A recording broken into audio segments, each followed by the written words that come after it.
ఒక్కొక్కరు మినిమం ముగ్గురిని కనండి, లేదు ఒక్కొక్కరు 16 మందిని కనండి. ఈ మాటలు చెప్పింది స్వయాన ముఖ్యమంత్రులు. ఒకప్పుడు చంద్రబాబు నాయుడు సీఎంగా ఉన్నప్పుడు ఒక్కరు ముద్దు ఇద్దరు హద్దు అన్న నినాదాన్ని తీసుకొచ్చి కుటుంబ నియంత్రణను పాటించేలా చేసి పాపులేషన్ని కంట్రోల్ చేయగలిగాడు చంద్రబాబు నాయుడు. మరి ఈ రోజు అదే చంద్రబాబు నాయుడు సీఎంగా ఒక్కొక్కరు మినిమం ముగ్గురు పిల్లల్ని కనండి అని చెప్తున్నాడు. తమిళనాడు ముఖ్యమంత్రి స్టాలిన్ అయితే ఏకంగా 16 మంది పిల్లల్ని కనమని చెప్తున్నాడు. ఎందుకు?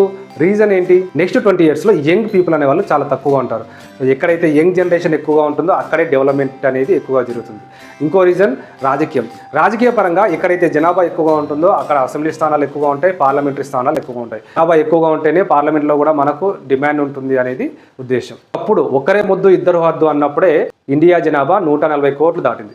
మరి ఇప్పుడు ముగ్గురిని కనండి, 16 మందిని కనండి అని చెప్తున్నారు. మరి నెక్స్ట్ 20 yearsలో మన జనాభా ఎంతగా ఉంటుందో మీ ఇమాజినేషన్కి వదిలేస్తున్నాం. సో నెక్స్ట్ 20 yearsలో మన జనాభా ఎంతగా పెరిగిపోతుందో కింద కామెంట్ చేయండి.